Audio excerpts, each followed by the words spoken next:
Assalamualaikum Sobat Football United. Ada informasi dari Fabrizio Romano tentu saja dan juga sumber lain ya. Ada 3 nama yang ingin gue bahas di video kali ini. Corentin Tolisso disebutkan oleh Fabrizio Romano, kapten kalau tidak salah ya, dari Lyon ini sempat ditawarkan beberapa pekan yang lalu ke Manchester United. Tidak dijelaskan apakah Manchester United menerima tawaran tersebut atau tidak, tapi dari apa yang terjadi saat ini nampaknya Manchester United tidak mengambil peluang tersebut ya untuk mendatangkan Tolisso. Dan menurut gue ini make sense, masuk akal dalam arti begini. Manchester United memiliki kebijakan ya kan, terutama dari sisi usia. Tolisso pemain yang memang berpengalaman, bukan hanya di Lyon tapi juga sebelumnya pernah membela Bayern Munchen juga ya. Sebenarnya memiliki kemampuan teknis yang bagus, pengalaman jelas di situ merupakan kekuatan dari pemain tengah ini. Tapi Manchester United kan punya project atau proyeksi yang berbeda nih terkait dengan pemain yang ingin didatangkan. Mereka 25-26 tahun, mereka juga ditawarkan kontrak jangka panjang ya kan, 5 tahun bahkan. Tolisso saat ini sudah menjadi pemain senior dan menurut gue ya akan sulit ya untuk bisa diharapkan dia bisa tampil dengan grafik yang terus naik, katakanlah seperti itu dalam 4 atau 5 tahun ke depan, sehingga make sense dia tidak dilirik bahkan walaupun ditawarkan ke Manchester United.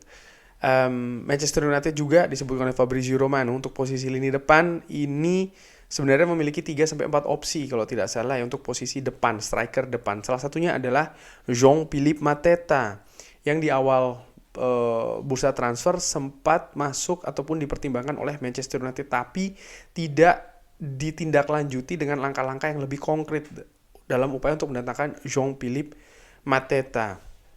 Nah, situasi ini ya gua pernah buat di video di channel ini ya, bikin video bahwa gue menyebutkan sebenarnya Mateta ini sosok yang menurut gua bagus.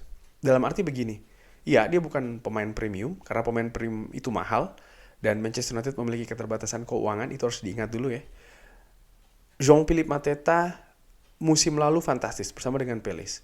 Dia memiliki pengalaman di Premier League. Dia bukan lagi pemain muda. Di mana lini depan Manchester United ya berbeda mungkin dengan lini tengah, tapi di lini depan ini mereka tidak memiliki pemain senior. Terutama pemain senior memiliki pengalaman di Premier League. Mateta bisa menyediakan hal tersebut.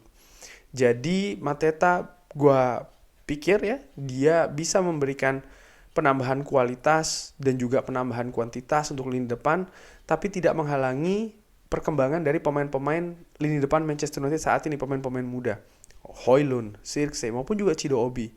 Sehingga gue pikir di atas kertas ya ini nama yang bisa dipertimbangkan begitu. Dia bukan juga pemain yang gratisan, artinya memang performa dia sangat bisa diharapkan untuk naik terus. Ini situasi yang menurut gue mungkin bisa dicoba oleh Manchester United. Tapi ternyata menurut Fabrizio Romano, klub tidak pernah melakukan pendekatan yang lebih serius.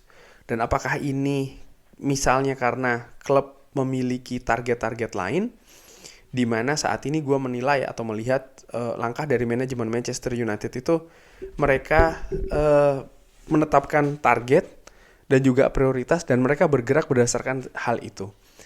Mereka akan berpindah dari satu prioritas ke prioritas lain, dari satu pilihan ke pilihan lain kalau ada penolakan yang jelas, ada langkah yang tidak bisa lagi ditempuh oleh klub. Contohnya Liam Delap.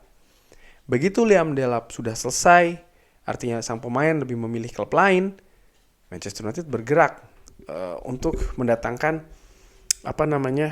pemain lainnya. Pada saat itu kalau tidak salah Cunha ya yang diprioritaskan di proses.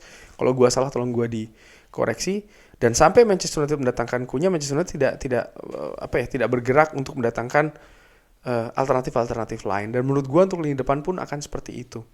Melihat bagaimana misalnya konsentrasi yang dilakukan oleh Manchester United pergerakan di bursa transfer musim panas kali ini. Dan ini bukan hanya terkait dengan mendatangkan pemain saja, tapi juga melepas pemain. Jadi segala langkah yang dilakukan ini sudah ditetapkan ya menurut gue. Satu demi satu, selangkah demi selangkah, dan itu yang diikuti oleh Manchester United. Terutama untuk manajemen. Nah balik lagi untuk posisi lini depan, disebutkan oleh Fabrizio Romano juga, siapa pemain yang akan didatangkan ini lebih juga bergantung dengan pemasukan nantinya, dan ini sudah sering dibahas ya. Dan kalau dari situ maka ya kita lihat dulu nih bagaimana situasi melepas pemain Manchester United di bursa transfer musim panas kali ini. Artinya lagi bahwa sangat mungkin, gue bisa jadi salah ya, tapi di titik ini gue berpikiran dan memperkirakan sangat mungkin untuk posisi lini depan ini akan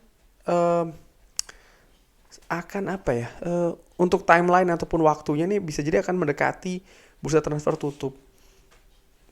Maksudnya bagaimana? Maksudnya ketika Manchester United menjalankan pre-season ya bisa jadi belum ada pemain lini depan yang datang dulu nih di Old Trafford. Menunggu penjualan dulu, menunggu kejelasan kemampuan keuangan Manchester United untuk bergerak di bursa transfer untuk mendatangkan pemain depan. Itu yang menurut gue akan terjadi dengan opsi-opsi yang Fabrizio Romano katakan memang banyak gitu loh. Mungkin termasuk Mateta, mungkin juga ada nama-nama lain yang sering berkembang di bursa transfer ya kan, nama-namanya di media. Tapi gue perkirakan tidak pemain premium sih, karena kalau melihat bagaimana pergerakan Manchester United dalam berusaha melepas pemainnya ini juga tidak mudah ya, banyak sekali hambatan, dan ini buah kesalahan dari manajemen sebelumnya. Jadi itu untuk posisi lini depan. Dan terakhir sebelum gue akhiri video ini, nama lainnya adalah Emiliano Martinez.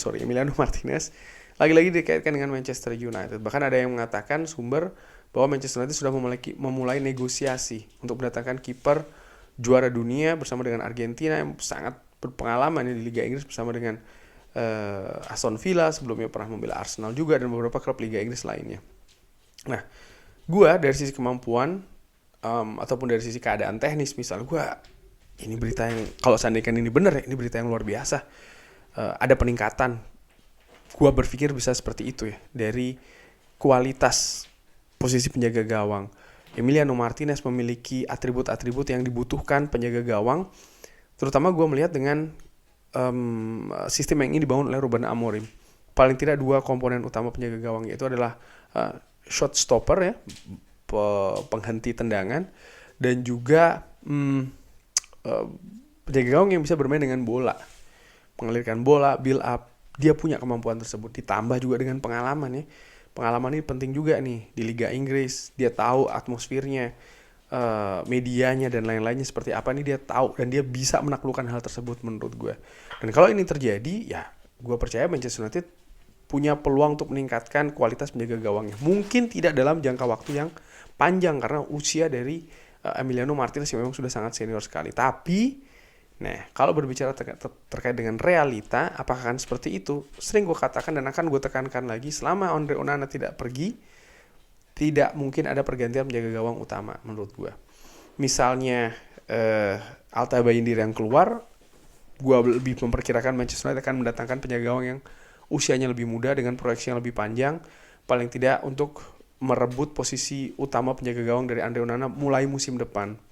Dari situ gue menilai, gue bisa jadi salah ya, saat ini gue menilai kabar terkait dengan Emiliano Martinez ini mungkin keakurasiannya tidak tinggi. Namun di sepak bola apapun bisa terjadi. Kita lihat ya perkembangannya akan seperti apa. Bursa transfer masih cukup panjang ini. Kita lihat akankah perubahan ini juga menyentuh posisi penjaga gawang di Manchester United. Kurang lebih seperti itu. Terima kasih sudah menyaksikan. Jangan lupa like, share, dan juga subscribe. Wassalamualaikum warahmatullahi wabarakatuh. Thank you.